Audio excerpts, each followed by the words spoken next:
Imaginez-vous au sommet d'une montagne avec un poids énorme sur vos épaules.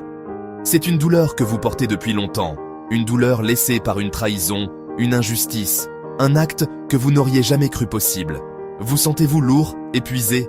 Chaque mouvement, chaque pensée vous rappelle cette blessure et vous vous demandez si un jour vous pourrez réellement la surmonter. Mais, et si je vous disais que la clé de votre libération, de votre paix intérieure, ne réside pas dans la vengeance, mais dans un acte aussi puissant que difficile, le pardon? Si vous êtes prêt à laisser cette douleur derrière vous, à prendre le contrôle de votre propre bien-être, alors écoutez bien.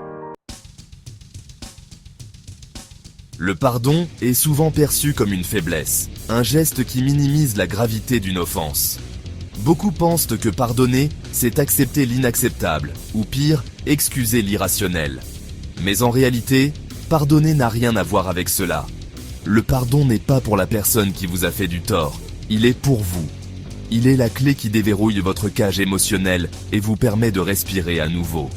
Quand nous refusons de pardonner, nous nous accrochons à une douleur, à un sentiment de vengeance ou de justice mal rendue qui nous consume jour après jour.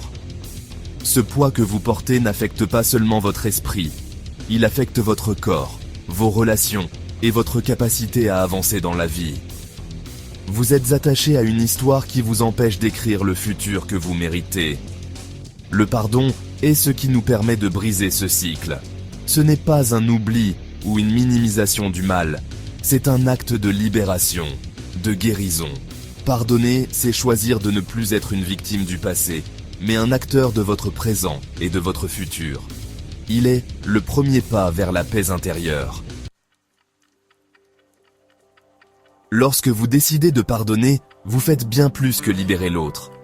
Vous vous libérez vous-même. Le pardon n'est pas seulement un acte de générosité, il est un acte d'amour envers soi-même. Vous cessez de permettre à l'autre de contrôler votre humeur, vos pensées et votre énergie. Vous devenez maître de vos émotions, et cette liberté n'a pas de prix. Pardonner permet aussi de guérir vos blessures. Chaque colère refoulée, chaque rancune, chaque pensée négative est comme un poison dans votre esprit et votre corps. Vous sentez-vous épuisé, stressé, anxieux. Tout cela peut être exacerbé par des rancunes non résolues. Mais lorsque vous pardonnez, vous faites le choix de libérer cet espace émotionnel. Vous permettez à votre cœur de guérir et de s'ouvrir à des expériences positives. Et il y a un autre aspect fondamental. Le pardon est un geste d'amour.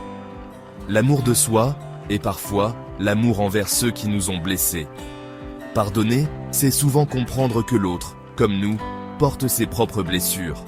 C'est accepter que nous sommes tous humains, faillibles, et que ce qui nous lie, c'est notre capacité à guérir ensemble.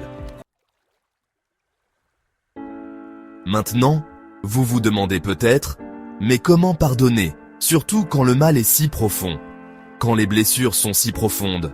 La réponse ne réside pas dans un acte instantané, mais dans un processus.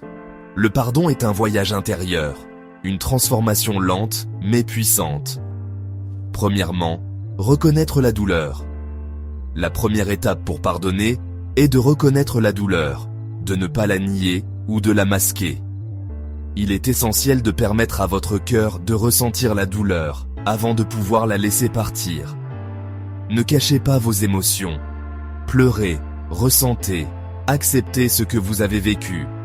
C'est cette reconnaissance qui vous permet de comprendre l'impact de l'injustice, mais qui vous amène aussi à comprendre que vous ne voulez plus en être esclave.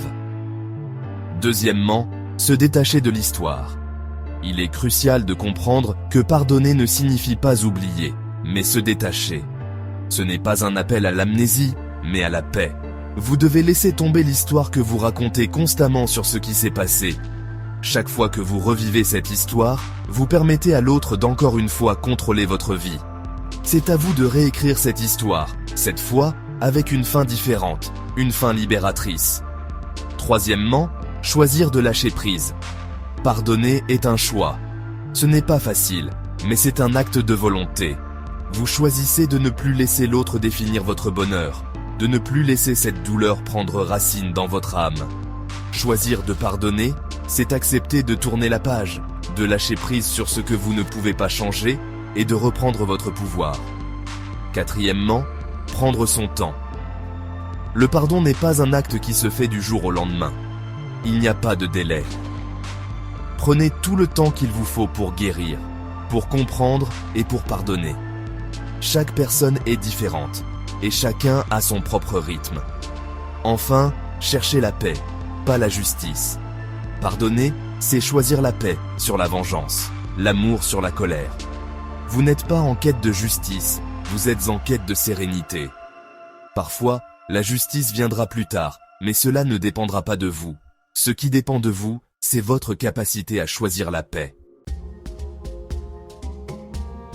À chaque étape du processus de pardon, vous vous rapprochez de la version la plus libre et la plus puissante de vous-même. Pardonner ne vous rend pas faible, cela vous rend plus fort, plus sage et plus serein.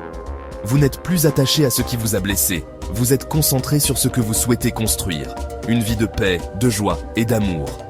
Là où il y a pardon, il y a une chance de commencer à guérir, de recommencer à vivre. Cela n'est pas facile, mais c'est possible. Et lorsque vous réussirez à pardonner, vous vous rendrez compte que vous ne libérez pas seulement les autres, vous vous libérez vous-même. Alors, prenez ce premier pas vers la guérison, vers la liberté. Pardonnez et soyez enfin libres.